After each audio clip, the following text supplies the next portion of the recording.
Hello there, Apple Bites. This is your Apple Bite, written with Ralph, talking to you straight from our show here, Apple Bites, where we take a bite out of the apple and we share it with you. And today's apple is a pretty tasty apple because you have some Poppa and some time enforcers. So let's see what's happening with both of these.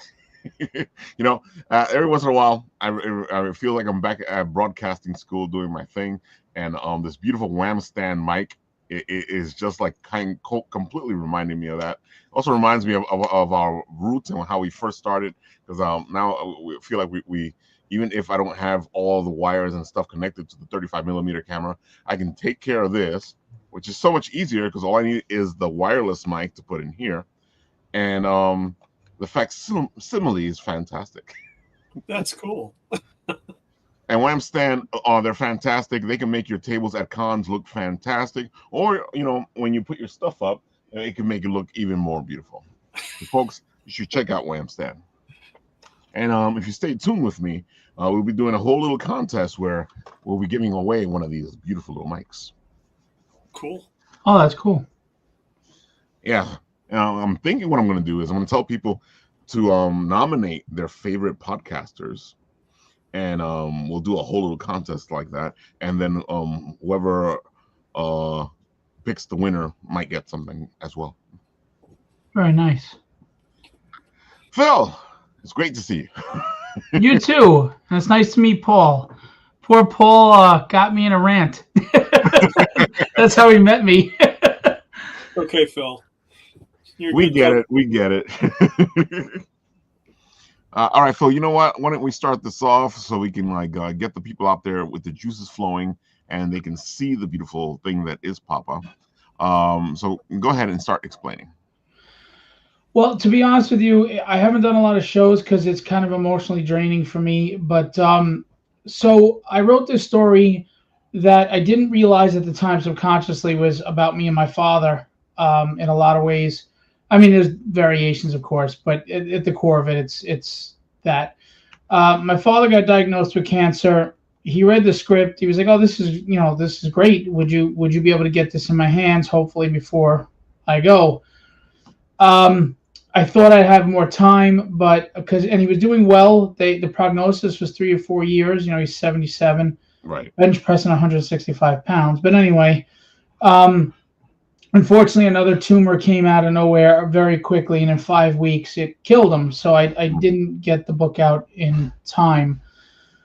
And as much as I love the story and I love publishing stories, this is very personal for me in the sense that I feel like I failed, that I didn't get it out there. And I want to, I just want to be able to fulfill my promise to my dad, and get it out there in print. It's really originally a 110-page graphic novel, but because that's a lot of money to create a graphic novel, I had to break it up into its chapters and do it as a 5-issue miniseries of 22 pages each. Right.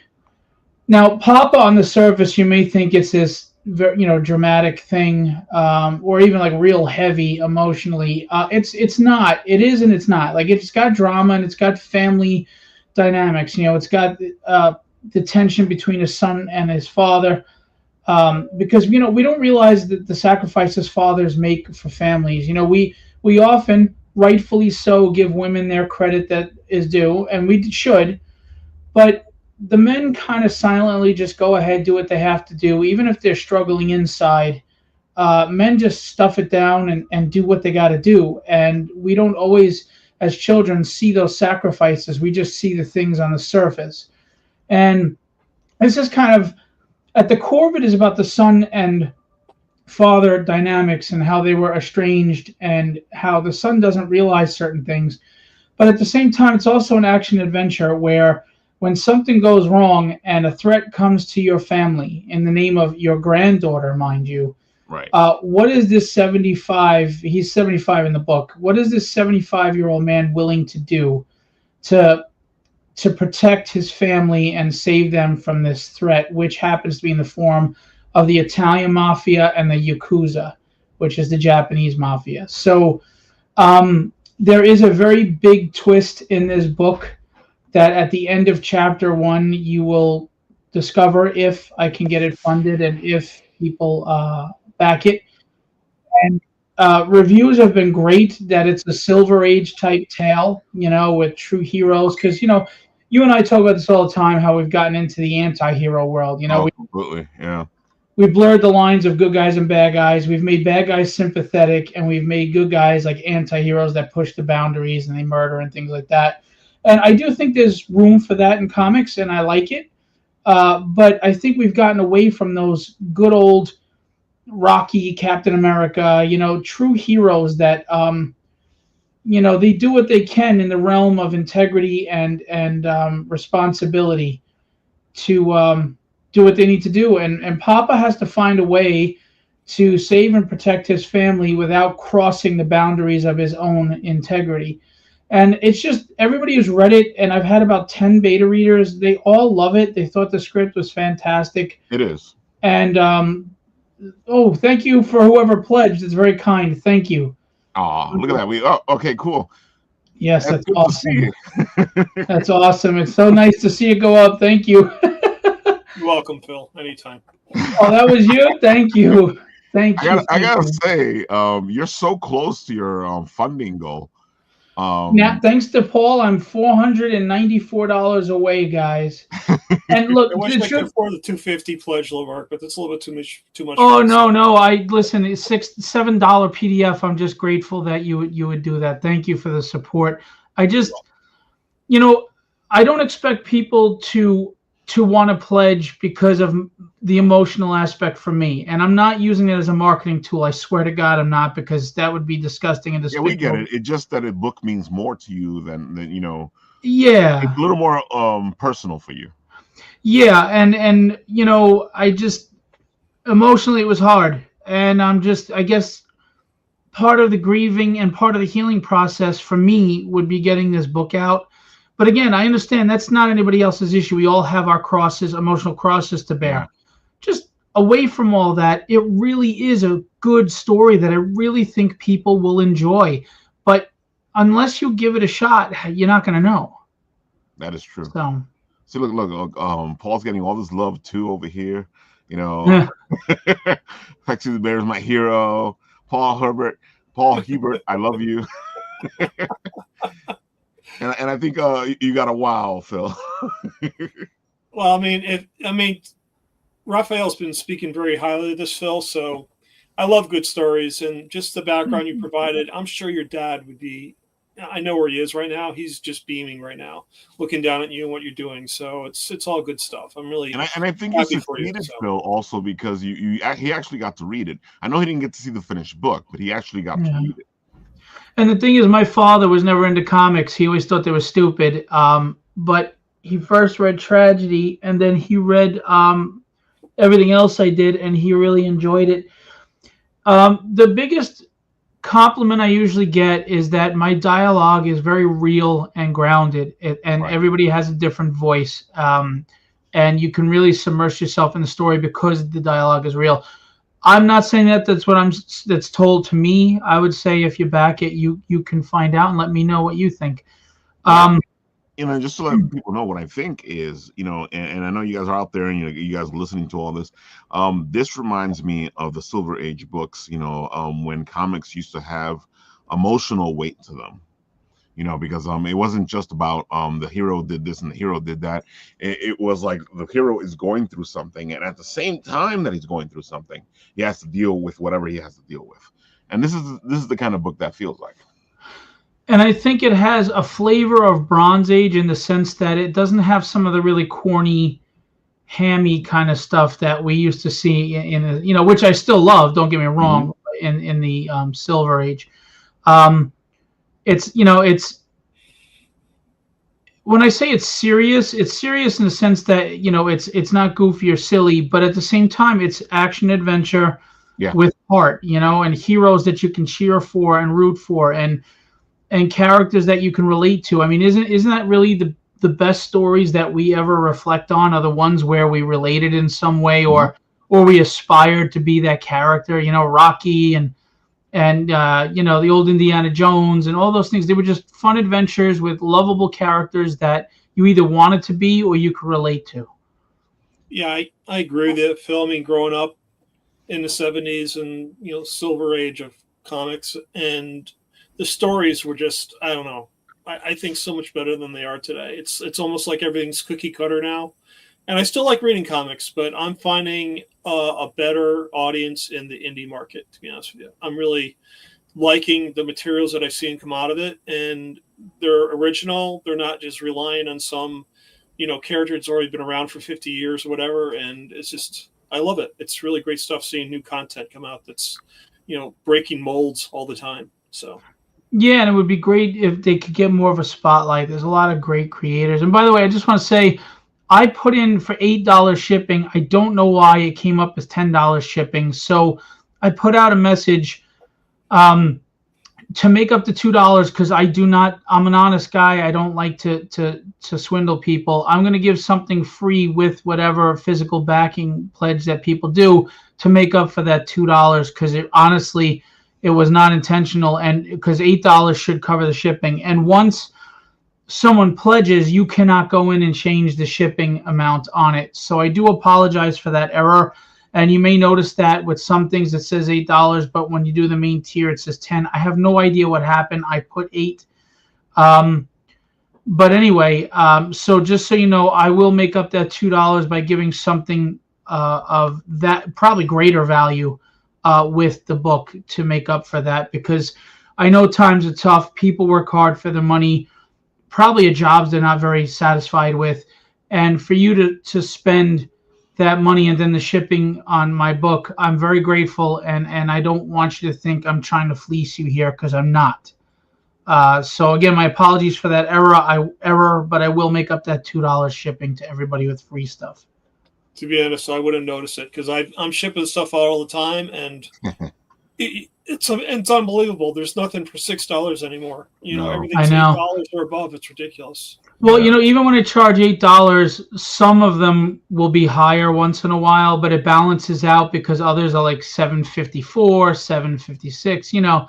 Yep. And of course you have to count the price of the Gemini and things like that. But so I just, I try to keep the shipping as low as possible, because already, with Kickstarter taking their 11% and everything else, and print costs being so high for guys with small volume like us, unfortunately, we have to charge that higher book rate as it is, I feel you, and it's. I think it's also comforting for some people out there to know that you've done Kickstarter for a while now, and even you sometimes have issues with Kickstarter itself. Because I know there's a lot of people that get frustrated and trying to get their first Kickstarter out there, or they've done a couple of Kickstarters and they're still messing up. Sometimes it's heartening to see that I'm not the only one. In other words, well, they keep changing things up, and unfortunately, it's like usual with corporations. They're fixing what's not broken, and they don't fix it for the better. They make it more convoluted or less user friendly, which for whatever reason, it's still a great platform, of course, but they changed things up, and I really don't know what happened. I have no clue. I put $8 in on everything, and some of it says 10 and some of it says 8, and I don't know why. That's so weird. I know. Maybe it defaulted. I don't know, but that's a possibility, because sometimes it defaults to $1 less. Like if you put in 10, it defaults to 9. I'm like, what? How did that happen? It's really weird. Oh, that must be like, oh my God, I needed all that money. Yeah. But I didn't want people to think, I'm trying to milk them and get extra money out of the shipping. I wouldn't do that. I wouldn't want it done to me. I sure as heck am not going to do it to you. And I see here, you've got all the covers for everything, because this was supposed to come out as one thick book, right? It was going to be a 110-page graphic novel with 5 cover options, or 4 cover options. But that would be $15,000 to do, and since there are no boobies in this book, I wasn't going to be able to get the $15,000 up. So there's my dad, Purple Heart recipient. So I decided to do the 5 chapters. It was the only way I was going to get it out, and I wound up getting a 5th cover by Kenny Calderon to have one cover choice for each. I didn't add a lot of stuff to this campaign. I usually have like all my library books in there. a library of titles, but Right. I just wanted the focus to be on Poppa. So I have a few things that relate. Withered relates because of faith, and Mm-hmm. dynamics relate because obviously it's family. Um, so That makes that's sense. You kept it to all the stuff that kind of goes with this. yeah. I mean, I didn't see the sense of putting my horror magazine on here or tragedy or Mm-hmm. stuff like that. But because I was trying to hurry up and get it done because of my father's health, I had a different artist attached to each chapter, so that literally in a month I could get all 5 chapters done because 5 artists would be working at the same time. Good idea. Yeah, unfortunately, again, now that we have to split it up into the chapters, it will be a different artist for each chapter, but they're all amazing, amazing artists. Alex Sarabia will do the first issue. Chow Marcus will do the second. I think David River the third. Russ Leach the fourth, and Rod Rodolfo will do the fifth. So very very tight line work. February Ferdinand's colors are phenomenal. Gary Girout will be inking the first 2 chapters over Alex Sarabia and Chow Marcus because they're just doing pencils. And Gary's phenomenal. And and George Medina, who has the Adventures of Wonder Duck and a bunch of other really good books, he offered to letter the book for free to keep my costs down, and I argued with him no, and he was arguing with me, and I was just gonna slip him money, whatever. And That's good. and my dad passed, and he still insists on doing it for free, and I love him for it, and I appreciate him for his kindness. I'm gonna try to find a way to stash some cash in his pocket or something without getting arrested, but we'll figure it out. But he insists, and I just want to say to George Medina, who's an amazing letterer and a good man, I thank you. Yeah, Hey he Phil, does I great work know a with guy. lettering. Folks, you want to hire a good letterer, get yourself in touch with Jorge Medina, and he'll do you guys justice. What were you saying, Paul? I said I know a guy. Just so you know, Okay, you're a letterer I'll get too. him paid for you. What's that? I'll get him paid for you. Don't worry about it. Oh, Oh no, guy. yeah. Oh man. Yeah, it's a great creative team.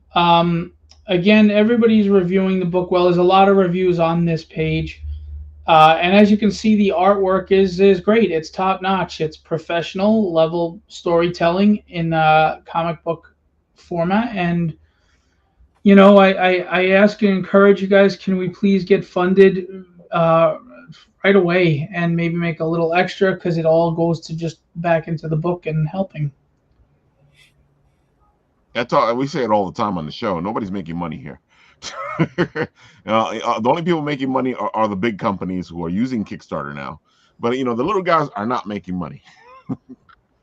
And it is tough because coming out of the gate with tragedy, I did over 10 grand, and I even reached 13 grand in my first 3 campaigns.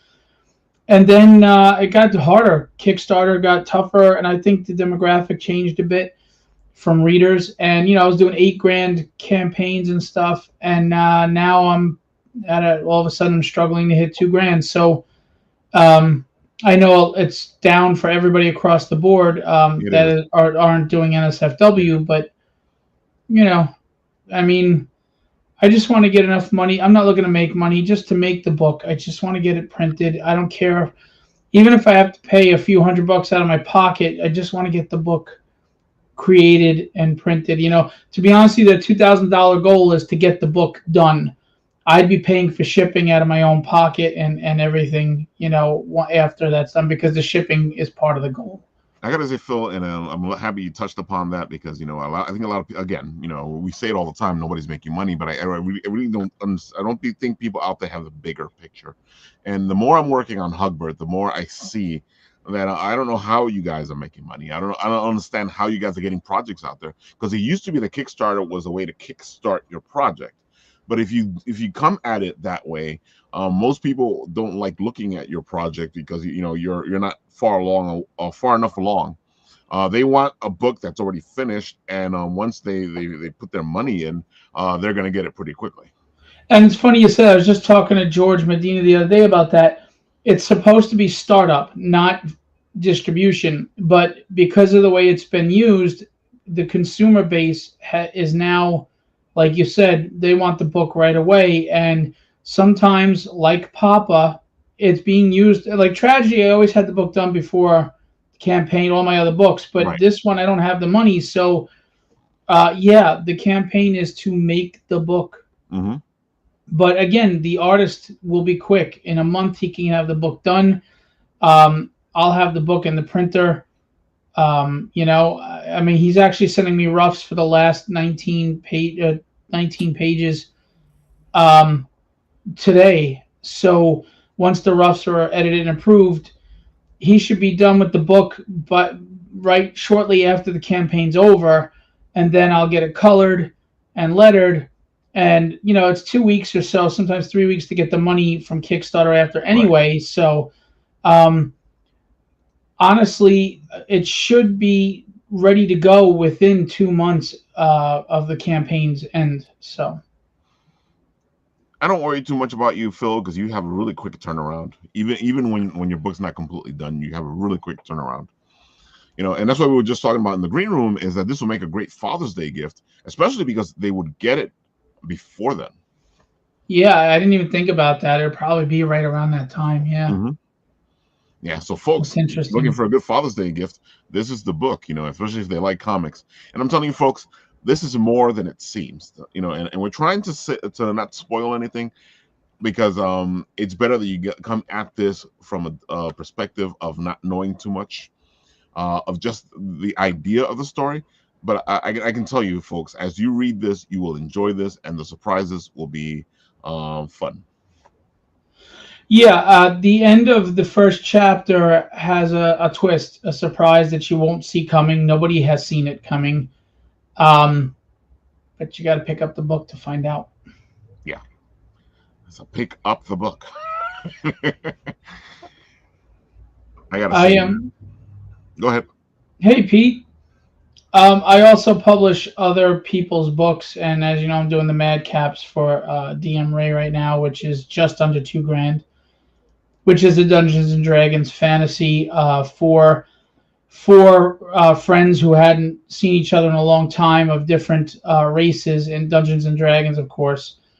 Meet again after a long time apart, and they're right away thrust into a mystery and a quest that deals with a drug that causes people to become zombies. Mm-hmm. And it's a good D&D fantasy action book, and it's fun, and it's got that friendship element to it, of these 4 friends that have met up again after a long time apart, and they haven't skipped a beat.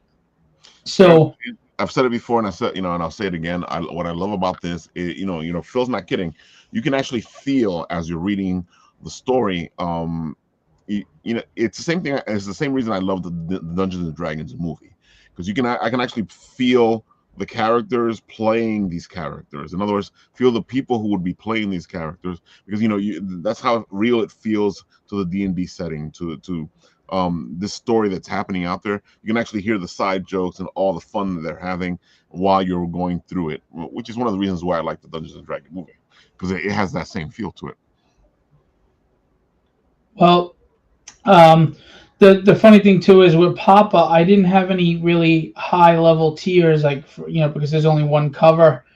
I didn't want to do a sketch cover because I figured, who wants a sketch cover of a 75-year-old man? So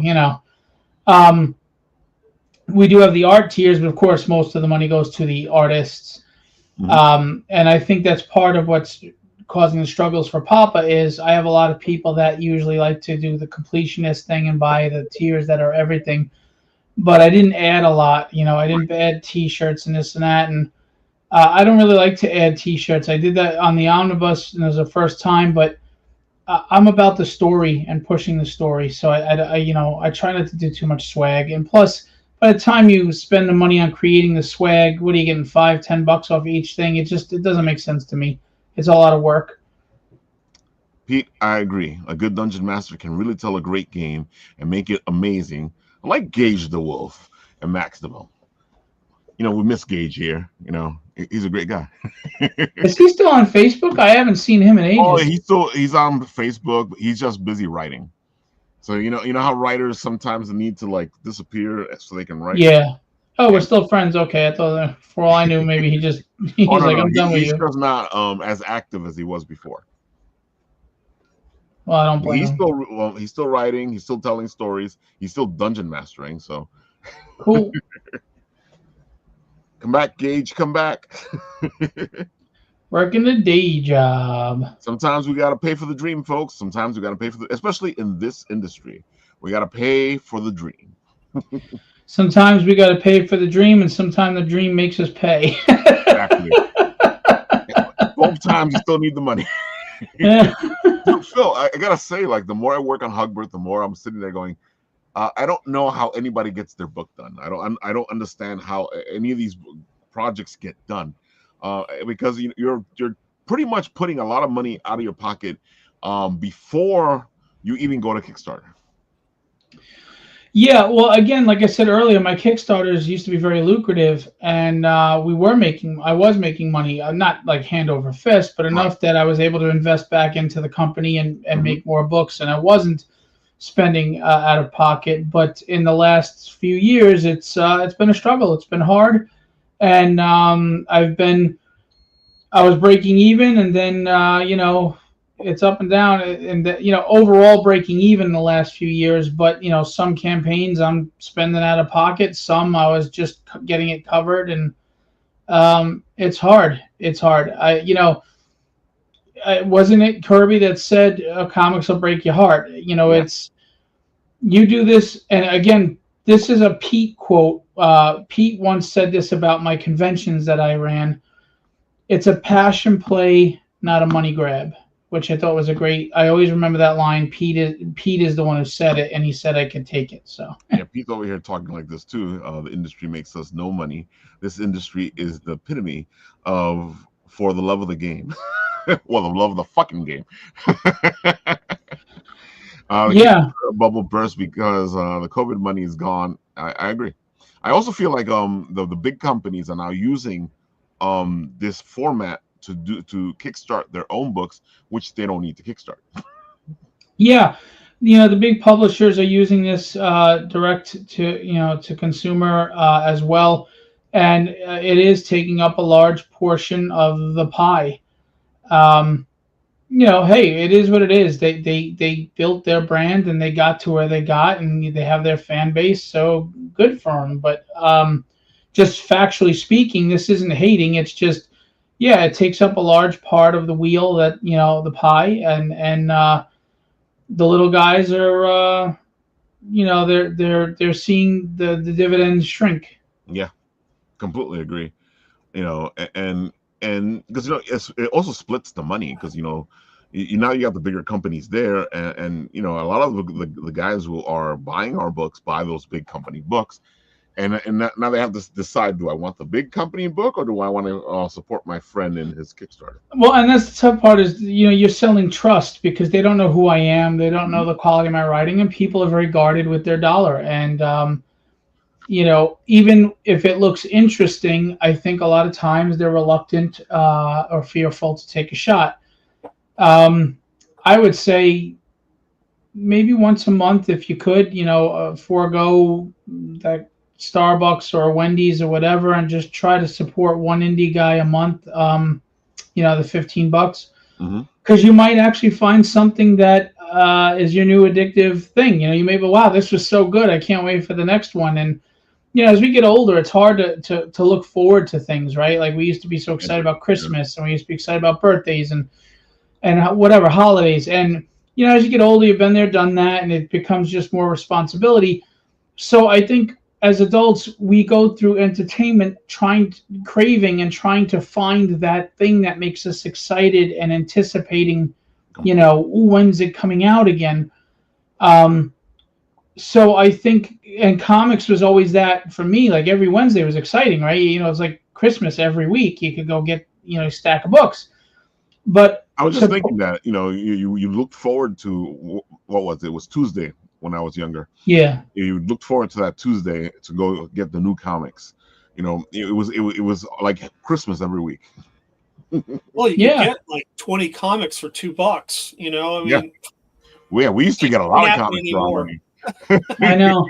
Well, I actually saw a study though that showed, with the cost of inflation, what comics cost right now, $4.99, is comparable and equivalent in this economy as the $1.99 was back in the 90s. But it doesn't feel like that, though. I know. I think it's because we're getting charged for a lot more things now. Like we didn't used to get charged for air. We didn't used to get charged for space. Just parking my car here.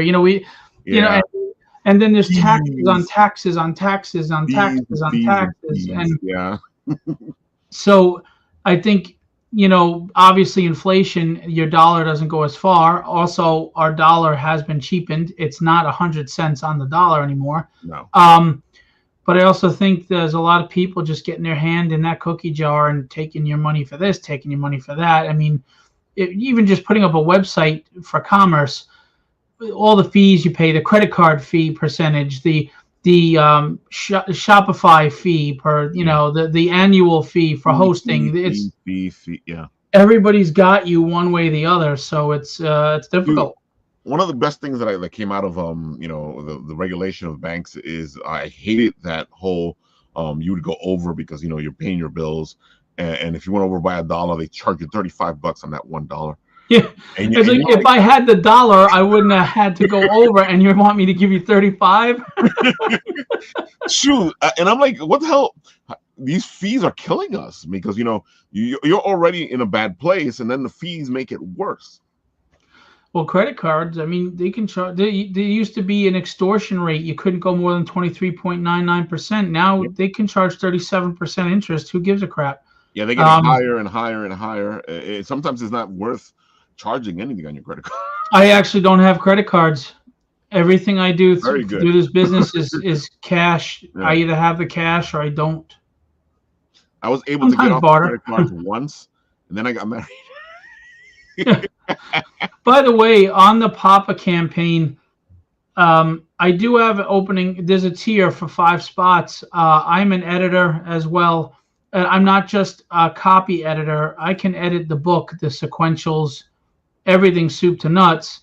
And normally you'd spend easily $1,000 to $2,000 on an editor. I think I'm having for $250. I will edit your script. I will edit your roughs. I will edit your final pages, and then I will edit the letters and the placement.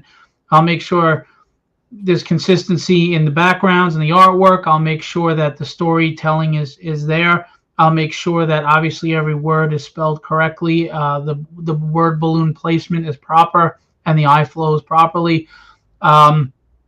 I will edit for $250, 5 books up to 5. It's extremely dirt cheap, and I am an editor. I can edit. I know there are some people that claim that, and then you hire them and you're like, what the hell? But no, I can edit. And like I said, it's not just copy edit. It's every stage of the book I will edit for you for a measly $250, because I need the money for Poppa, and I'll sacrifice my time and help somebody in the process to get Poppa made. So I think that's a great deal. That's a great way to do it, offering a service.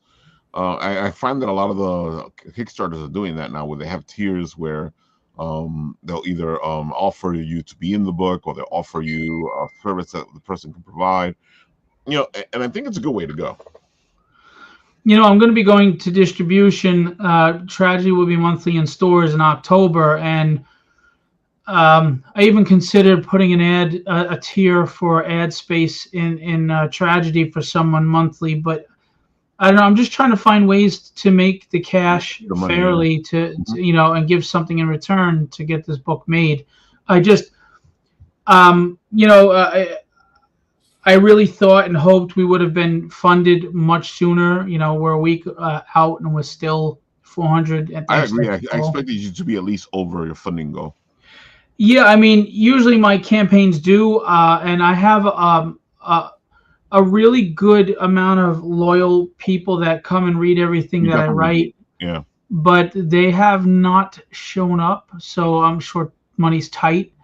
But Which we is have a lot of people watching this campaign. There's a lot of followers. The conversion rate is very low right now. So I don't know if they're waiting to see if it funds first, waiting to see if they have the funds themselves. which is possible. But yeah, I mean, sometimes people wait to see if it's funded first. They don't want to waste their time pledging if it's not going to fund. But being this close, if all of the followers who are interested in this book were to buy the book, we would blow past the funding goal in a minute. So it's just something to consider. If you all did that, that would be great. Hey, Kenny did the artwork that you see right there. Pete's saying some good stuff here. Here's what I see. There's a ton of great books, but there's also a ton of trash for a book that someone would have to pay 10 to 15 bucks. I agree. It's a tough sell, but we have to be salesmen. He also says, which is something important here. Also, it went from being disposable to being a collector's thing. Yeah, this industry has completely gone from being disposable to being a collector's thing. And CGC made sure of that. Yeah, that's why manga is selling so much, because it's cheap and it's disposable. Take the books out of slabs and put I completely agree. I agree with you, Pete. Should be in comic coffins. I agree, and that goes back to what I was saying before. I think there's been a change in the demographic on Kickstarter for comics. You used to get readers that came on here for an alternative, right? Mm-hmm. But now I think it's people who want big name covers or NSFW covers so that they can slab them, or the limited to 25 covers because they feel there's going to be a monetary investment in the future, which, I mean, no disrespect, but they're not. These NSFW books aren't going to be worth anything later on. If you enjoy collecting them, go for it. But the people who think they're going to turn around and make a profit off of them, I don't understand that. I don't see how. But regardless, it's a niche thing. Hey, Ryan, it's a niche thing, and it is what it is. Ryan has a show. I'm going to be on Saturday, actually. So I'll be posting. Keep an eye out. Yeah, folks, because we got to keep hustling. You got to keep getting the word out there. You got to keep doing the thing. That's why a lot of the times you'll see somebody like Phil show up on a bunch of the podcasts that you are already watching. Yeah, I haven't really done any live streams for this because it really is emotionally draining for me. I don't blame you, yeah. It launched on the anniversary of my father's passing. And every time I talk about it, it kind of gets me. So it's hard because you're coming out in front of strangers and you're just I'm not afraid to make myself vulnerable in front of strangers, but at the same time it's just exhausting after a while. Emotionally it weighs heavy, and it's really tiring. The year went fast, and then this is all drudging up everything again, so it's hard. Yeah, I'll be on the Writer's Showcase Saturday at 7 p.m. on the End I Quote channel. I hope you don't mind the solicitation, Ralph. Thank you. You know us here. We like to make sure that people go and do things and watch things and go check other people out, because they're not competition. Ryan does some good stuff. Same thing. Yeah, we're all working on the same thing. We should be helping each other up, and like we say here at Bitten Apple, we help each other rise to the top. I agree, and I always appreciate you. You even with my conventions, you've always been a big supporter, and you support everybody, of course. But just speaking for my own. Well, that's because you got a comic book convention. Yeah, everybody keeps asking me when I'm going to start them again, but I'm trying to really get this distribution off the ground and publishing. So I agree, Ryan. Phil is one of the most supportive guys I know. Much love, brother.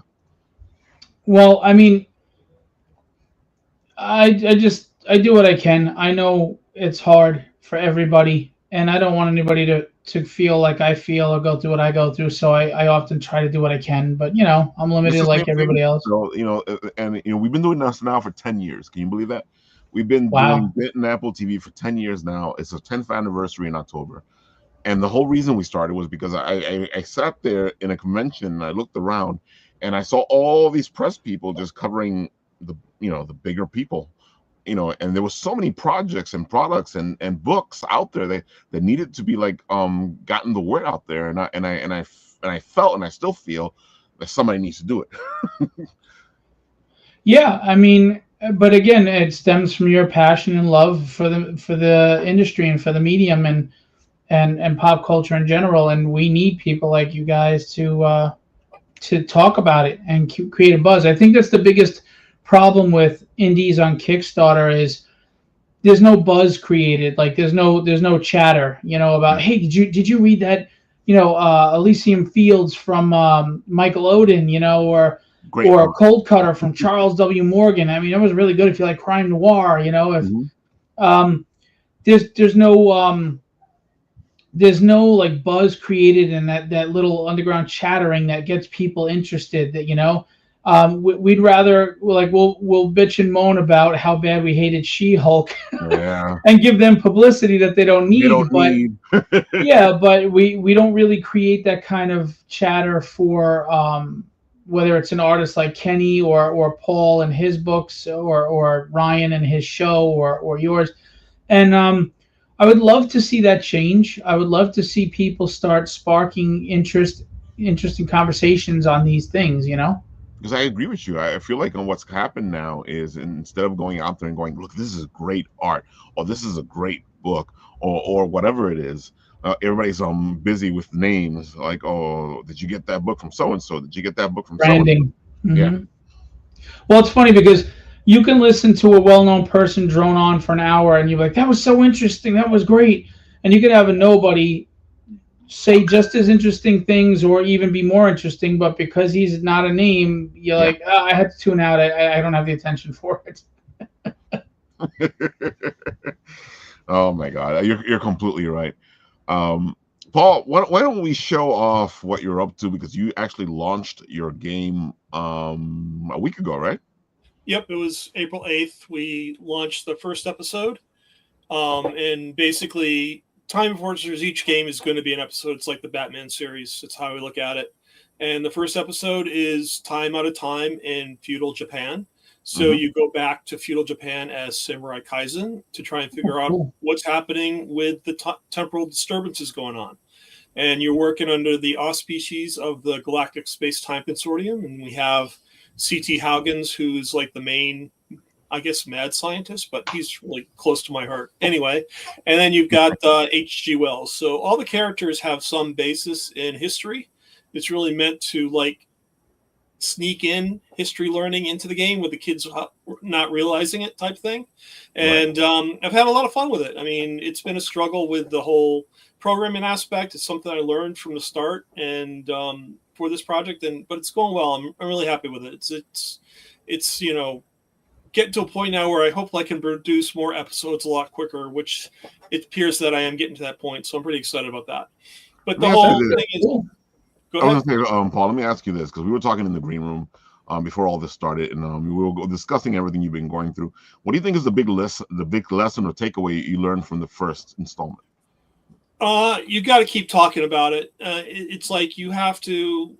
I've learned a lot on networking through social media, and I'm starting to get into it even more. So Reddit, Discord, YouTube, Facebook, Instagram. I mean, I'm promoting as much as I can across all those channels because you don't know who you're going to hit, when you're going to hit. And as long as you keep your name out there and, keep mentioning it, hopefully people get interested in it and, come on board and really try to support you.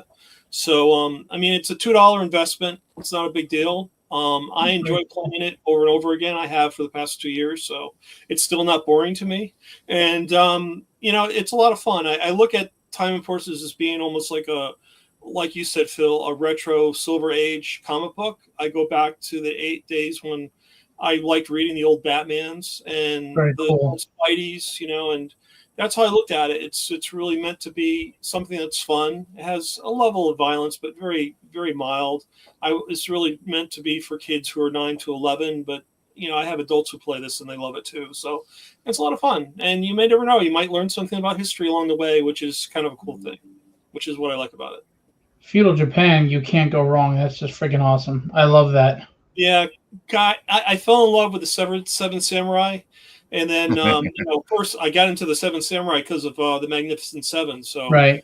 I found out, Right. Seven Samurai was based on, Magnificent Seven was based on Seven Samurai. I said, "Oh, I got to see this." It was Right. just awesome. It was great.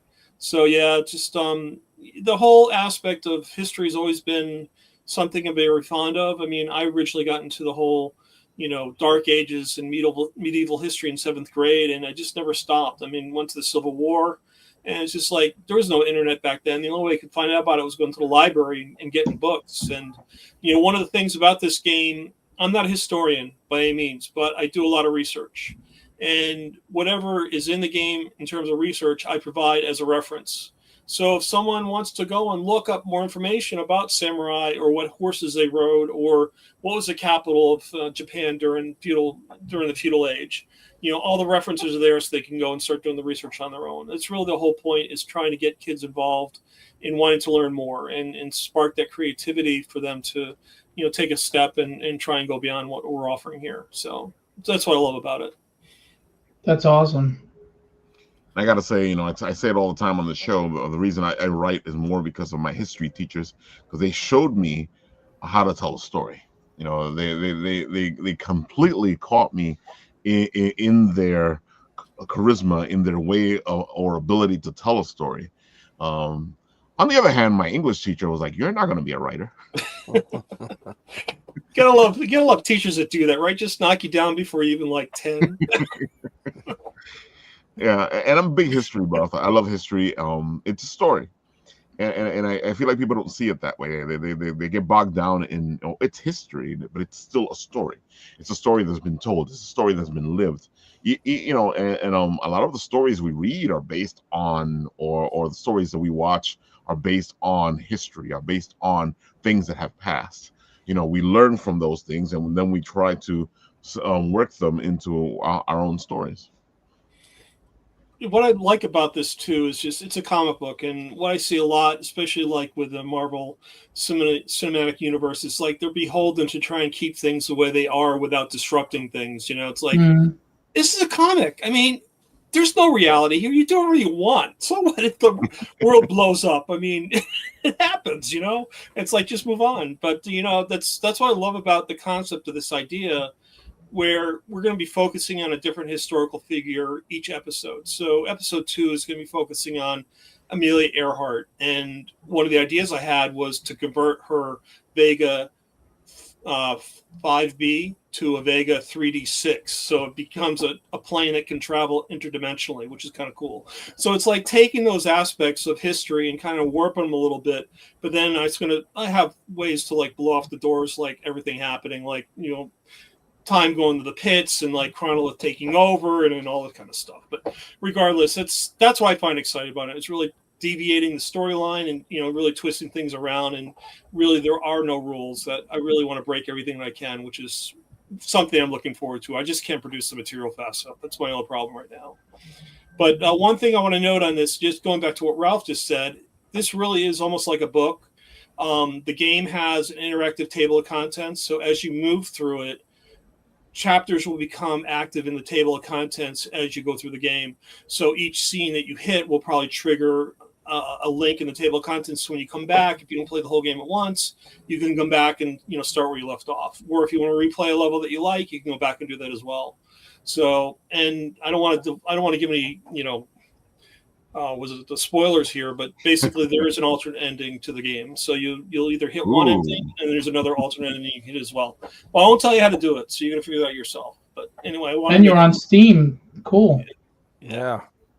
I love the fact that you're so interactive, and it's so much fun. And I think that's what got me into this. When the first time I met you at Garden State Comic Fest, is that it feels like you're a part of history. It feels like it's not like you're just learning about history. You're actually a part of it, and you're living through it, or you're going through an aspect of it as you play the game.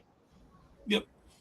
I mean, I was still am a big fan of Fallout, and what I loved about Fallout was the Pit Boy. You know, that was such a cool little device that had all the information you need. And my game has this thing called the Chronoton, so it's got all the information that you need to get through the game. You don't have to worry about going to the internet to find the answer. Chronoton has all the information you have you'll need to get through the game. The Inquisitor, who is actually voiced by my daughter, she actually asks the questions you have to get by, and that's where you start learning about history. So it's kind of a fun aspect that I've got my family involved in this as well, as much as they they say they enjoy it, but I've been tapping them a lot. So you know how it is with trying to tap creativity without any kind of payment. It's kind of tough sometimes. It's a family business. Exactly. But I'm also going to be tapping Ralph as well. Episode 2 is going to be featuring a new character that we're bringing on board. He's going to be called Detective Nick O'Time, and he'll be presented as a grayscale character, kind of like those, what's it called, film noir characters like Sam Spade or Philip Marlowe, and he'll be in there as part of the game. So I'm excited to have him included as well. He actually has this device called the Gumshoe Blaster, so it's actually a magnifying glass that spits out globs of gum. That's great. Yeah, it'll be fun. I'm really excited about it. Like I said, I can't get this stuff done quick enough. That's my only problem. So that's why you need to get the money flowing and start building a team. Oh, that's what I'm looking forward to. If I can get, one thing I got into the business, when I went to school in art school, and coming out, at one point I was actually starting my own magazine with a couple friends, and it was like, I call it a New York City lifestyle magazine called Metro. But what I loved about it wasn't the work. It was just meeting all the creatives. So like all the artists, the photographers, the writers, and then throwing business at them where they can feature their own work. And that's really what I want to do with this project, is in addition to like providing a platform for kids to learn about history, is really getting people involved that, is in our community, who are artists, who are writers, that can really, have them, showcase their work through this game.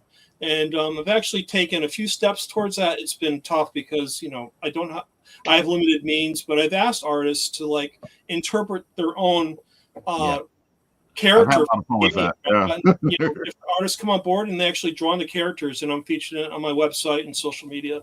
So it's kind of cool. I just want to, give back as much as I can and get people to come in and, hopefully have some fun along the way, which will be good.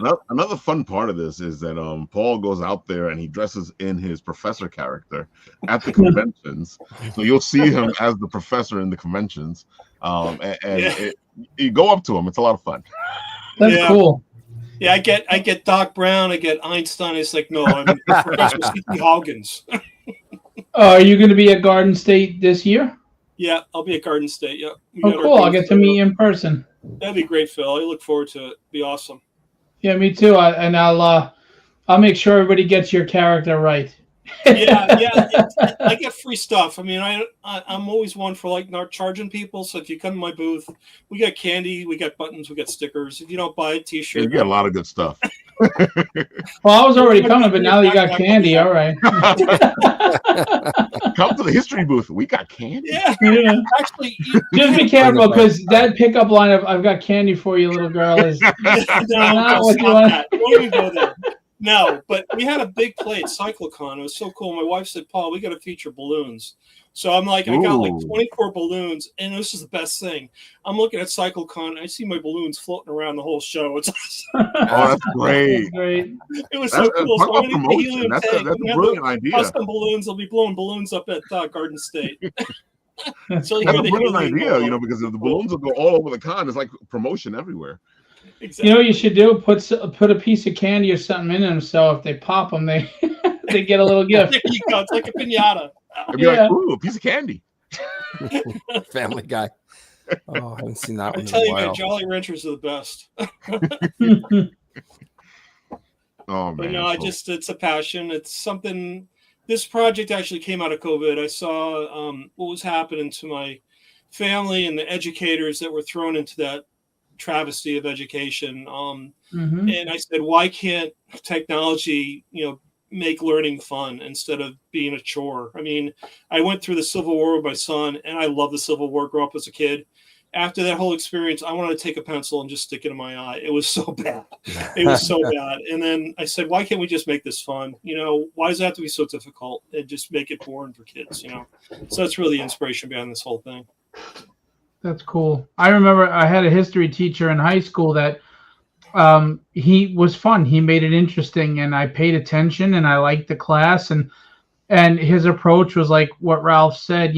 History is a story. It's and it pretty much covers a lot of the adventures that you've had in life. I mean, there's war, and there's heroes, and there's villains, so to speak, and there's military, and there's, depending on what history, there's romance. I mean, Troy, right? I mean, all over a woman. So just, yeah, I mean, just like Michael Oden with the whole Greek mythology. I mean, that's a huge genre that's just aching to be tapped into. Exactly. There's so much stuff in there. It's just it's mind blowing. It's just so much things people can learn about and really get interested in, and that's really something I think it's very much overlooked nowadays, unfortunately. I agree. Very cool. Thanks. Yeah, we're on the App Store, so we're everything but Google Play. I couldn't get on there. They had too many restrictions in terms of file size, but Samsung, Galaxy, Amazon App Store, what's up? Sorry, I'm losing track here. Amazon App Store, Samsung Galaxy, itch.io, Steam, Apple App Store for iOS, and Mac App Store for the Mac desktop. And I was amazed I can get on that many stores. I'm really happy about that. So there's really no reason why you can't play this game. Really impressive, most impressive. Yeah, and I've made it easy for you folks. I put it into the comment section so I don't hear, "Wow, it is not in the comment section. I'm not gonna go look for it. I'm lazy." I know that guy. He's on every stream. I always ask after. Good imitation. He gets so upset. You're missing the hooks for hands and the flaming beard, but other than that, spot on. It's so funny because he always tells me, "You're always making fun of me." I'm like, nobody knows who you are unless you tell them who you are. Nobody knows who you are. He comes on. I resemble that remark. Oh man. So Ray, Phil did a good job of showing off your book. Thanks, man. Why don't you show off your book? Well, here before we begin, I just want to give you guys an apology. I assumed regular bat time. I obviously didn't read the fine print, so my wife was just packing the kids up to bed there. I apologize for missing the first chunk of it. And also, it sounds like Phil was already talking about Poppa. I'd like to talk a bit about that after talk about Madcaps, if that's okay. Right on. Okay, so at the end of today is the halfway point. Actually, in about the next half hour, that's the halfway point of this campaign. And looking at the first campaign, we have more backers this time. And this campaign has almost accumulated just as much in these 2 weeks as it has in the previous 4 weeks for all of first campaign. So I'm very, very grateful. We've got some repeat backers. I've got some really good compliment on the story so far, and I'm flattered. I promise number 3 is going to be a great ending to the whole thing. Three issue miniseries, takes place over one night. We have oodles of different covers. We've got metal foil cover, metal foil poster. We have a bunch of add-ons. You can get a plush tapestry, which is essentially just a plush blanket, but it'll look really cool hanging on your wall. There is T-shirts. There is 5th edition D&D character sheets based off the 4 characters. Nice. At level 5, there's a chance to play with a professional dungeon master in a one-shot. There's another add-on you can get as a map that depicts where this story takes place. And you really just have to jump on and have a look. One thing I want to say about that one page there, Chazgo there, he has a pet albino 3-eyed crow, which is debuted in this issue. A lot of the action is spoilerish, so it was actually a little bit of a challenge to show which pages, but this one actually shows Chazgo looking through the eyes of his pet as he surveys the compound of an area they're about to infiltrate. So compliments to Dan Kemp and the colors. The guy is world caliber and with intelligence towards that skill. Kenny Calderon. There's Jay Sloan. There's Russ Leach. There is Jenna Stark. All of my colorists, the brothers Kemp, as I call them. Dan and Dave. You really just have to go on there and have a look. There's so much that I'm looking forward to showing on this. I already have 3 covers done for issue number 3. And I've said it once, I said it 1,000 times. It is torture not being able to show this stuff to people yet. I'm just flattered this time around I can talk a bit about issue 1 because there's a little bit more depth of context. And with these different tiers, there's different buy-ins and different combos. A comic and a t-shirt, or comic and a blanket for us Canadians. It actually snowed yesterday, believe it or not.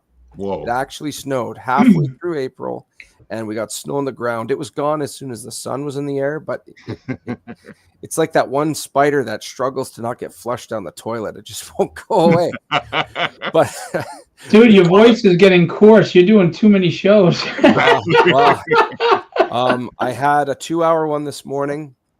I actually took a vacation day to do that one.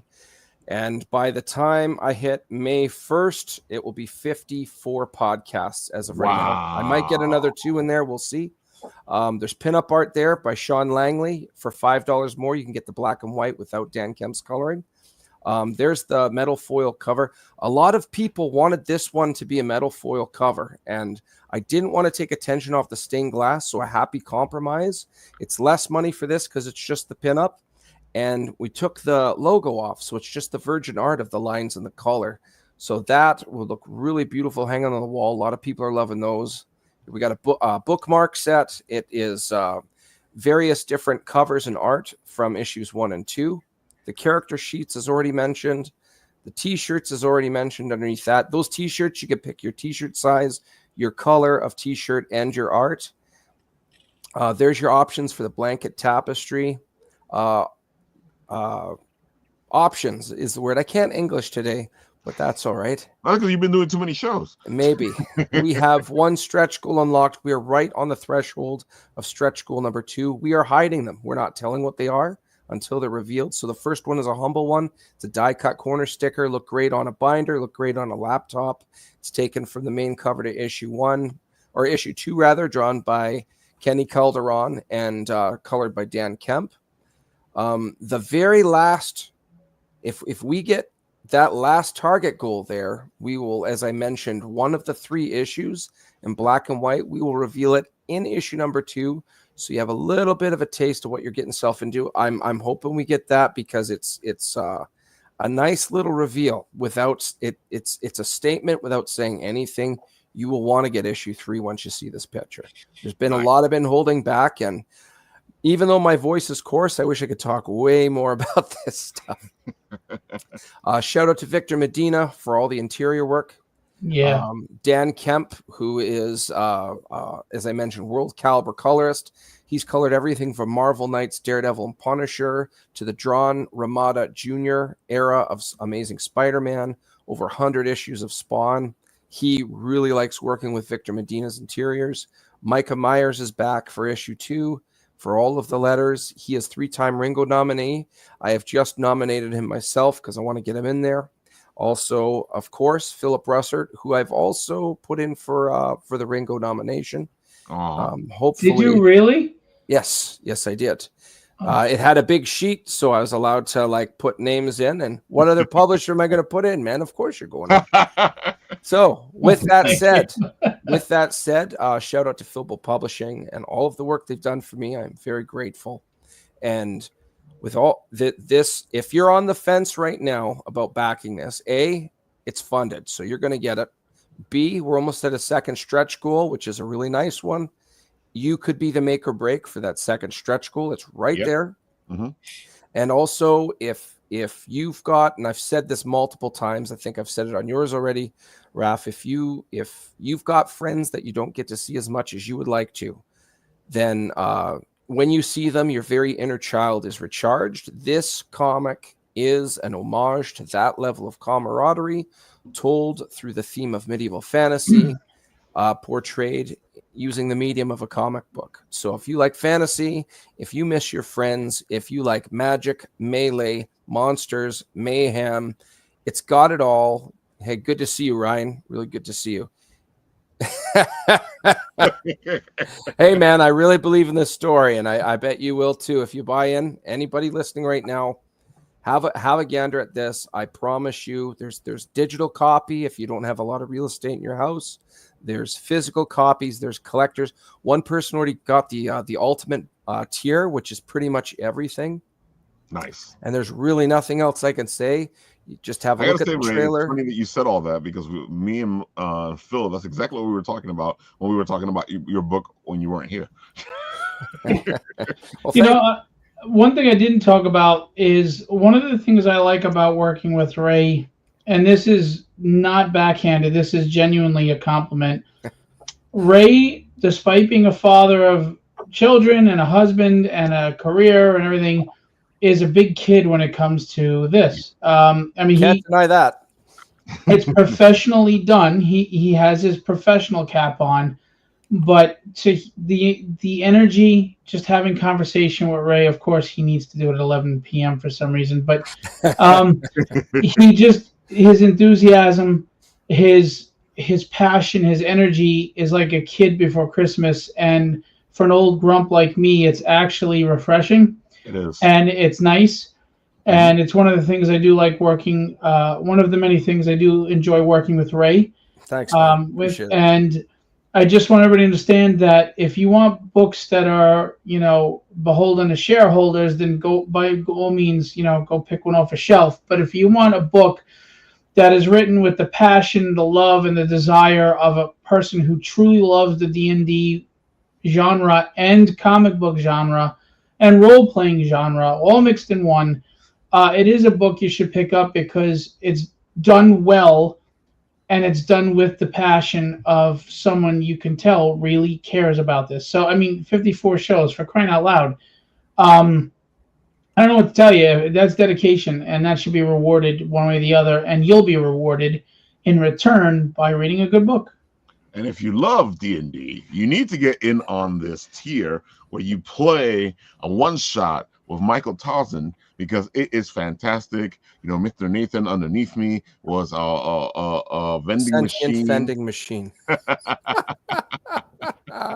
and now great. He's a legend, yes. Because he played the vending machine. It's a vending machine that shot out anime dolls.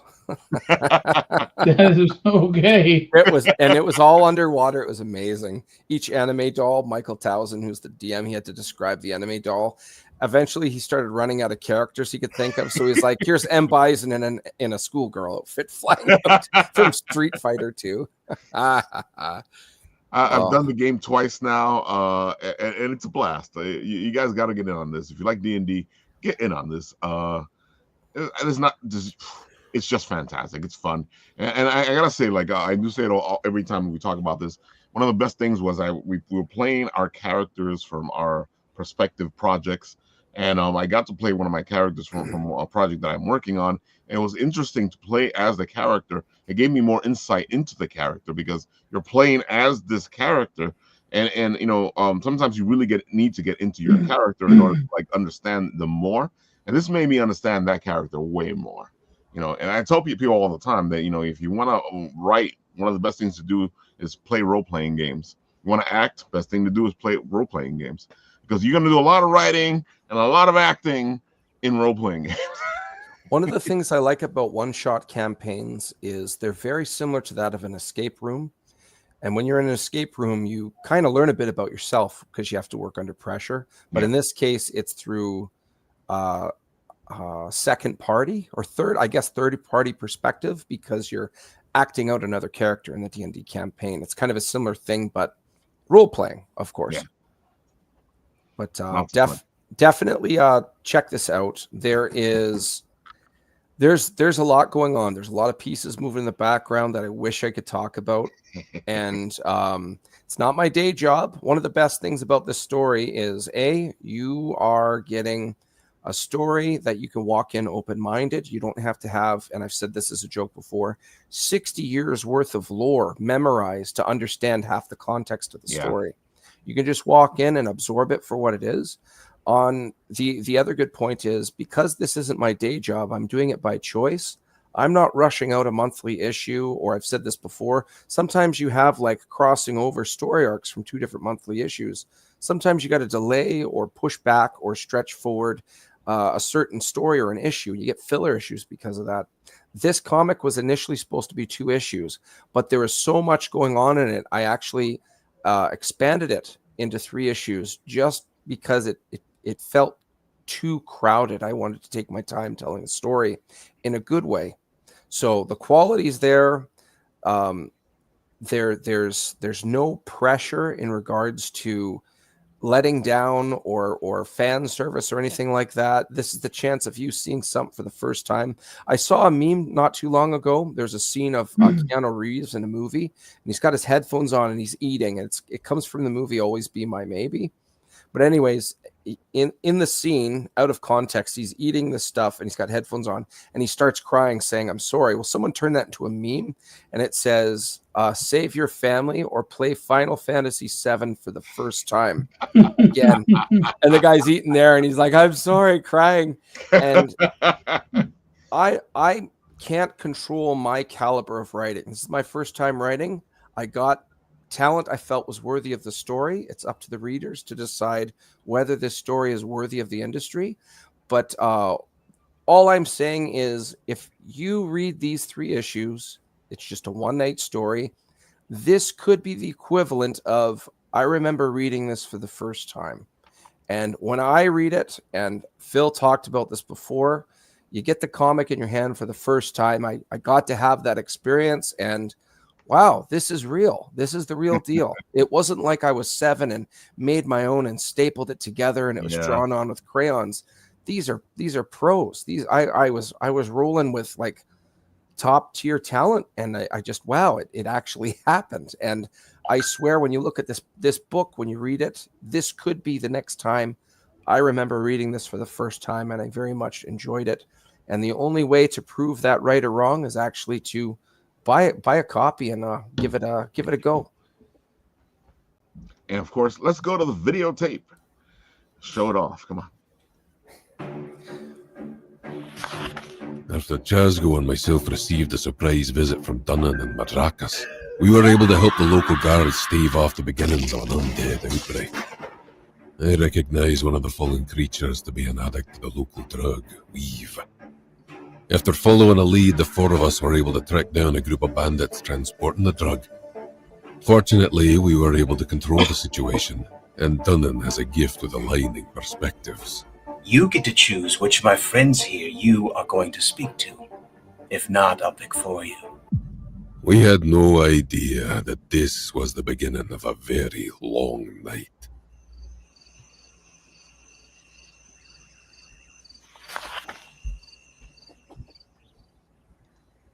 There you go. We got a little plug from Time Enforcers. Right on, man. Thanks, Paul. I backed you 2 weeks ago, right, Ray? So, thanks, man. You're welcome. Well, to quote my father in regards to quality, if it's worth doing, it's worth doing well. And that's a little bit of a segue for Poppa. I know you guys have talked about it a little bit, but so you know what we'll do? We'll start with the video because we didn't do that before. So let's go to the videotape, and then we'll talk about Poppa.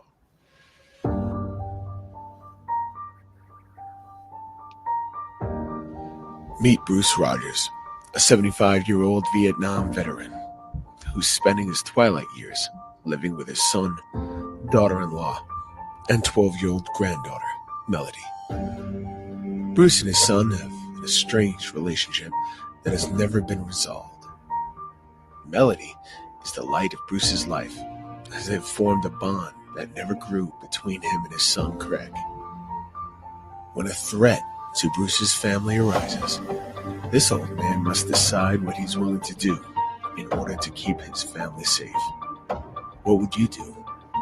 What would you sacrifice for the sake of your family?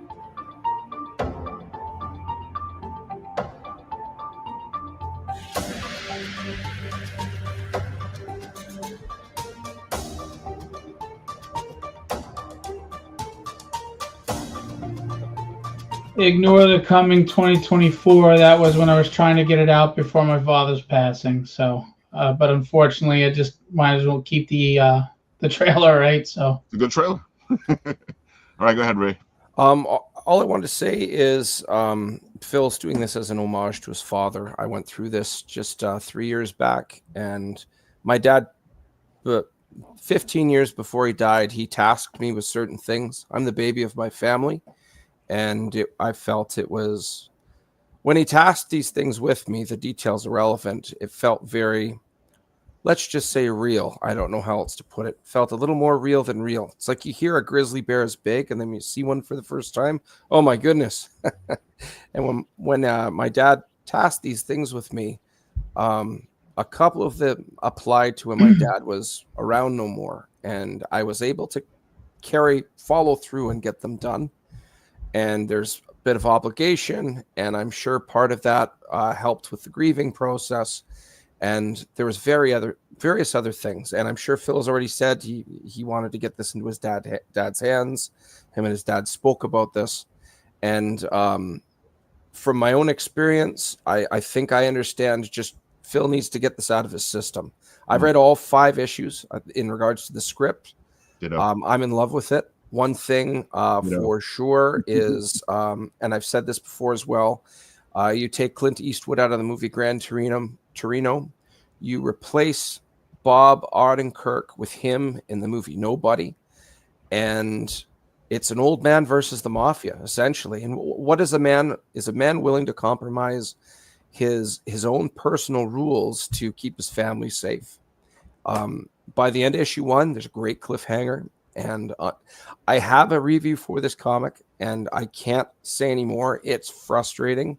The whole got to keep stuff back. I'm green to this, right? So, all in all, this book is definitely worth your money. I can tell you that with conviction. And anybody listening right now, go on to this Kickstarter, have a look over. I promise you, by the time you get through issue 1, you'll be like, okay, I'm in. When's issue 2 coming out? I promise you that. I agree. Right. I agree. Appreciate it. You read this book, yes, you're going to want to follow the rest of the story. Yes, definitely. Phil, let me ask you this. We're looking at the whole process of funding and all this and that. But let's say we get a big boost. Is there a way that you do more than one book at a time, and what would that goal be, or is that like a stretch goal? Well, it's funny because, like I said, I need 15 grand to get the entire graphic novel done. Mm-hmm. Now, the business person, if we had made 15 grand on this campaign, the business person and you would say, okay, but then you can make another 15 for the second issue and you keep going and make a lot of money. Or the fan in me and the person who just wants to, like Ray said, I just want to do this for my dad. If I had made the 15 grand, I would have just put out the entire book for everybody, the 110 page. That's what I wanted you to say. It's not. I already knew what you were going to say, so. This book is nothing to do with money for me other than I just need it to make it. And as much as I'm a publisher and I'm a businessman and I want to make money, I don't ever want to make the money off the backs of people. I don't ever want regrettable purchases from anyone. I don't want anybody feeling they were pigeonholed or tricked or whatever. Like I said before, we all work really hard. And at the end of the day, we seek out entertainment that resonates with us, and that money that you spend is probably an hour of a job that was not passionate for you, and that better be a good product for that hour's worth of labor to have been invested in it. And I promise you, as someone who is 52 years old and I've worked since 16 and I've never liked any job I've ever worked, this is worth your money and your time, regardless of the personal aspect of it for me. And so is Madcaps. If Philbo puts their name on the cover, it's because I believe in the story, I believe in the creator, and I believe in the vision. And if you don't support Poppa and you support Madcaps, that's fine too. Ray deserves all the support in the world. Thanks, man. If Poppa's not your thing, if you want to do a $5 donation and a thing, or just share it to someone who you think might like it. But this book, if you're just a guy trying to make it in this world, where we're supposed to just be strong all the time. Yeah. I mean, all of us are in that generation where our fathers were tough as nails, and they said, you suck it up, and you put those pants on, and you lace up those boots, and you take care of your friends, you take care of your family, and you do it, and you don't complain, and you don't cry, and you don't whine, and no matter what comes your way, you stand up, you face it like a man, and you conquer it. If you're one of those people that, you know, you're taking care of your family and you're not happy, you're sacrificing, you're miserable at your job or whatever, but you still come home and play on the toy phone with your little girl, you're struggling just to get through life, and you have your own inner demons, but you keep them down because you know what, your wife needs you or your kid needs you.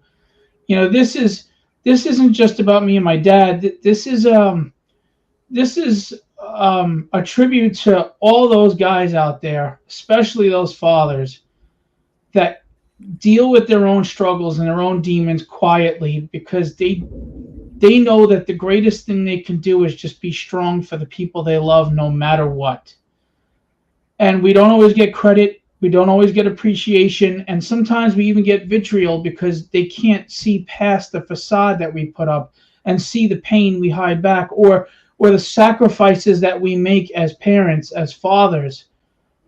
This book is for people who understand that, for people who have someone in their life that, you know, maybe they're not talking to you because they don't understand, and you don't know how to get them to understand, or you can't tell them, you can't explain. Again, I know it sounds like a deep, heavy book, but it still also has its action adventure at the end of the day. And I really think when people get to the last page of chapter 1, they're going to go, holy crap. Someone told me the other day that I am the cliffhanger king. That I am very good at that last page, making you go, oh man, I got to go see what happens next. I'm not saying that. That's what a lot of people have said to me between that and the dialogue. I'm just going to ask you to give it a try, even if it's a PDF, and you let me know. And if you know what, if you disagree, okay, you know, thank you for giving it a try. I appreciate it. But I, like Ray, like Paul, we do this because we absolutely believe in what we're doing with everything we have. Yeah. We have our day jobs, we have our families, we have our obligations and responsibilities, and we will stay up and we will fight and we will do 54 shows, or we will go through the internet to get every platform we can get our game on, or, you know, we sacrifice time with family, we sacrifice time of peace for ourselves. We do what we have to because we believe in this, and we need you to believe in it too. So please support everybody here. Go check out that game for Paul. Go check out Madcaps. And if you got some time, check out Poppa. Yeah. Guys, I'm telling you, you won't be remiss. You will enjoy Poppa. And like I was saying before, it will be a great Father's Day gift. Yes. Yeah, that's a good point. That's an excellent point. I really want to see people's reactions to that last page. I will definitely let you know, Phil. Definitely. So. Yeah, I mean, when my wife read the first chapter, and then she goes, "Oh, whoa! I didn't see that coming." So, yeah, I love creating. You know, my whole life there was this frustration and anger, and I always felt like I was missing something, like I wasn't meeting my potential, like I should have been more, I should have been doing more. And when I got sick and I almost died and I was bedridden for 6 weeks and I started writing, that frustration was gone. Paul had mentioned before, he can't get the content out fast enough. And for people who consume creative projects and don't create themselves, maybe they do, maybe they don't understand. When you're a creator, when you're creating these worlds, these stories, these characters, it's an addiction, and you get these stories that are just scratching and clawing at your skull and want to get out. And and it's frustrating when you don't have the money or the means or the manpower to get it out fast enough. And it's like, I don't know if OCD is the word, but it's like I got all these stories and man, I can't get them out. I want to get them out. I want to get them out. I can't get them out enough. The word you're looking for is catharsis. Yes, but it's maddening because you can't get it out fast enough. You have all these brilliant ideas in your mind that you want to share with the world, and you want and welcome feedback, and it's got to wait. You got to do it one at a time, and it's maddening. It's kind of like being online behind that old woman who's counting pennies when you got to get to work. You're like, I'm not mad at her, but my God, I got to get going here. Come on. So that reminds me of Peter David when he had to take over X Factor. Quicksilver. I was just thinking that it's one of the greatest writing parts ever. And he describes that very thing you just described. It's I know. Nobody got Quicksilver until that page. And it's great that you say that because I always bring that up to Peter when I talk to him. I hope he's doing well. And by the way, Peter David thought that Tragedy was written well. So speaking of cliffhangers, that first issue. Yeah. So that was a cliffhanger. And there's also something people didn't see coming. Yeah. And I do want to say Victor Medina is doing phenomenal work on that book. I mean, obviously the Kemp brothers are professionals. They deserve all the accolades. But Vic is really knocking the artwork out of the park, and it's his first sequential book. Shocked the hell out of me. I would have never known. And no disrespect to the prior artist who was really good on Madcaps, but this is just yeah, man, he's knocking it out of the park. So kudos to him. And I think today was his kid's birthday, so wish him a happy birthday. Anyway, happy birthday. Right on. And just because we've been mentioning this book a lot, I have to bring it up. Elysian Fields by Michael Olden. Fantastic book. You love history. This is right up your alley. This just fits in so many slots today that I had to bring it up. Go check out Elysian Fields. The art's fantastic. Has a great story. If you like history, it's right up your alley. You know what? I'll let the video speak for itself. Let's go to the videotape.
This is over.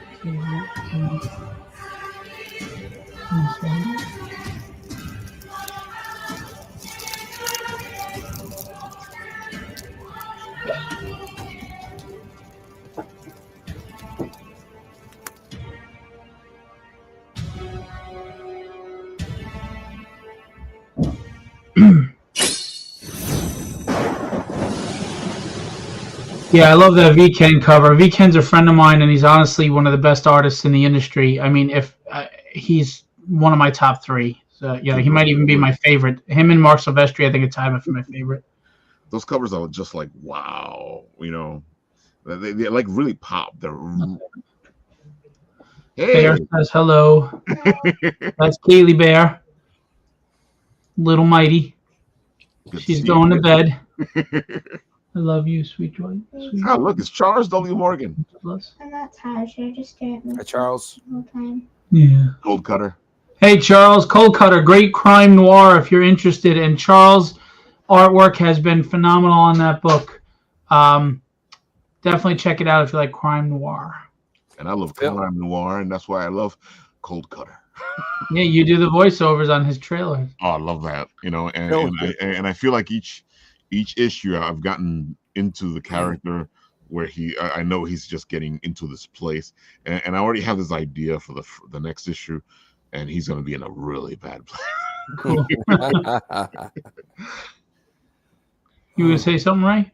Oh no, I was just gonna say that's your second born, yes? That's my youngest, yeah. My second born is the tough one as well, and we have a joke about her. I assume it applies to yours, where when she's older, if she builds her own house, she won't install doors. She'll just effortlessly walk through the walls. By the way, you have adorable kids, man. I saw them for the first time, and your wife must be beautiful because they're good-looking kids. Yeah. And you want to know? That sounds like a backhanded compliment to me. Yeah. I'm telling you, I can't deny anything you just said. Yeah, Actually, they're adorable Well, kids. let me ask you guys this then, because my daughter's an only child, so she has both those qualities at the same time. Yeah. She's soft and tough at the same time. Yeah, but there's something about the second child that, like, there's no survival instinct at all. Okay. Throw caution to the wind. Charles is like, thank you, Phil. Great voice, Ralph. Charles, I always appreciate that. My oldest just came to say goodnight. She's a little camera shy, but would you like to come say hello? You sure? I'll You know wave even Ralph. though I can't see her. She probably You know can see Ralph, me. you know Ray, and Paul has only eaten one child in his life, so Oh yeah, good.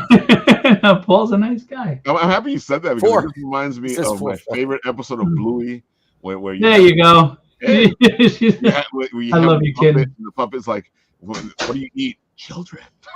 Yeah. It's funny because my father was so tough. I mean, he scared the hell out of people. I mean, bench pressed 165 pounds at 77 years old. Got arrested for road rage at 75. He had PTSD, had anger issues. Good man, but anger issues. And around his granddaughters was the softest person I ever saw in my life. I never saw him like that. I was kind of like, where the hell was this when I was growing up? But he was a wonderful papa to those little girls. So it was nice to see that side of him. That reminds me of a meme. The meme it just shows a biker and it says, no matter how big and tough you are, when a kid hands you a toy phone, you answer it. Yeah. My wife is just letting Yo, me know you and I are like on the same brain wave today because I was mentioning that earlier about no matter how hard your day is, you come home, you answer the toy phone. My God, I don't know if that's scary or not. I don't know. What is it? Frodo, and Sam gives Frodo a hard time. Why do you give Smeagol such a blind eye? He says, well, I need hope for him because I'm going to be like him one day. Well, I hope when I'm a curmudgeon, I'm nice and stuff too, right? I give a young guy a chance. And Great. That'll be my biography, The Curmudgeon. The curmudgeon, New York's finest. So, folks, this next weekend we're going to be at BIX, the Brooklyn Independent Comic Show at Industry City. And if you're looking for a place where a bunch of indies are going to be hanging out, showing off their stuff, this is the place to be. If you like indie comics, you need to go to this, and it is fantastic. We did the most interviews at any convention at the last one last year, and that was only 1 day. So this is 2 days this year. So we're gonna be busy. But if you're looking for a place to find all those indie books that are out there, this is the place to go. What, Ralph? Can you do me a favor? Can you send me the hours and location later on in DM? Because I might try to stop by there on Saturday afternoon after work. Yeah, sure, no problem. We're gonna be there, so yeah. And we've already interviewed her on the show, so I got all that information. Cool, thank you. Right now, this is their Instagram. If you guys want anything, you can go check out the Instagram. They're showcasing all the people that are going to be there. We already know a ton of people that are going to be there. There are going to be a bunch of our friends that are going to be there. Folks, go check this out. Industry City is fantastic. It's a great place, and at the same time, you have the convention and you have other things you can do. You have great food. You have St. Mark's Comics. This place is a great location for a convention, and it's free. Always fun, always free. There you go, folks. Go check it out. That weekend also will be MCon in Long Island. So MCon, it will be at the East Meadow Public Library in Long Island. East Meadow. And Mark Torres from It Came From the Radio will be doing his radio play there on Saturday, which I was gonna be a part of, but I ended up having to go to Bix. So I won't be there for this, but I will always support Mark Torres. He's fantastic. That book of his, talk about a passion about getting your book done. 30 years in the making, folks. You know, for you folks out there that they go, oh, but you know, I've been working on this for years, dude.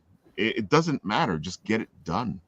You know, it's your passion. Get it done. Yeah, make it happen. Get it done. There is no tomorrow. Exactly. There is no tomorrow. Yeah, Rocky 3.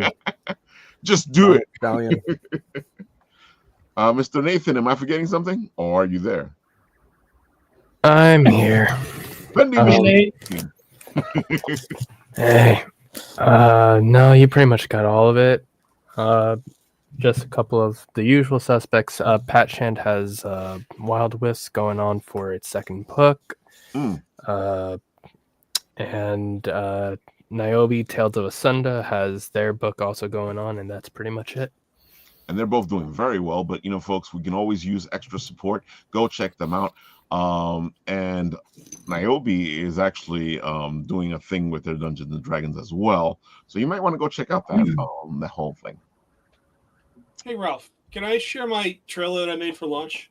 No, only because I like showing this shit up. Of course, no, it's fun. I mean, I showed this to my kids and said, "Dad, this is super cool." Go ahead. All right, give me 1 second. Let me just get it up. What Paul's doing right now is he's going through his computer to find the piece of media that we need to see at the moment. So what Ralph is doing is this thing called in media, where you explain things as the thing is happening, so there's no dead air. Got to be holding on to your piece while you're I'm waiting for this thing to jump. Here we go. It's 45 seconds, but I love it. Perfect. I had so much fun doing this. Right? Oh no, you did a great job at it. I know what you're going to show. Hold on. There we go.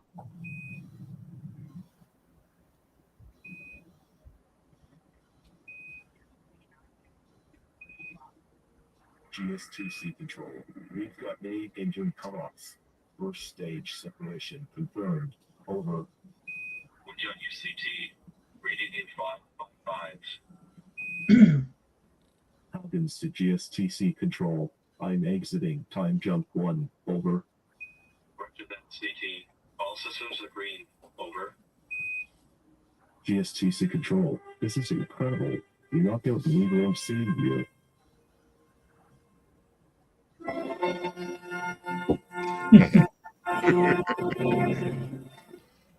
Confirmed. It's a tower cosmic good. Common users is now on experience. Gather your copy to know and make loading this straight on.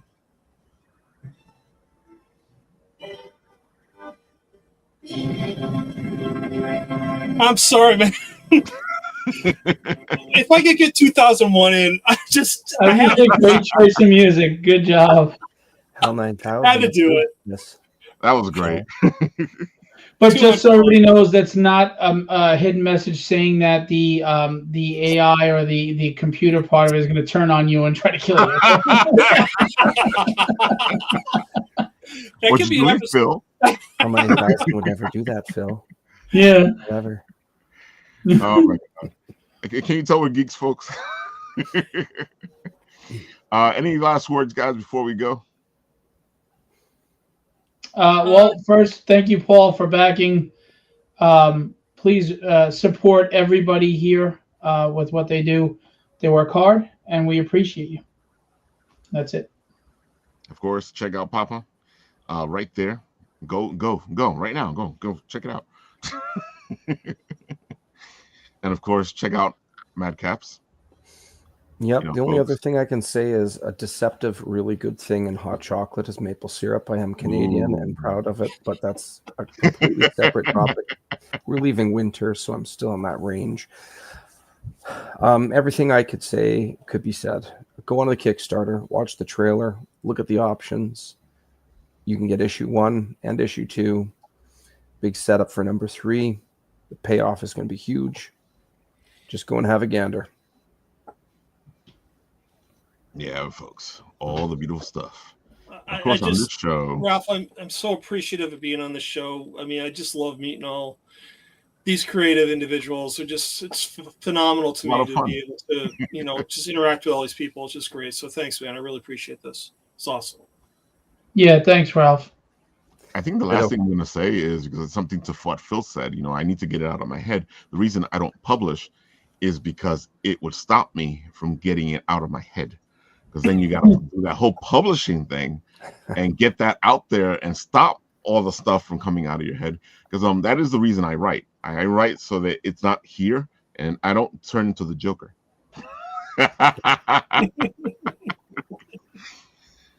There you go, folks. And with that, I'll do what always happens on this show. I'll press the button and this shows up.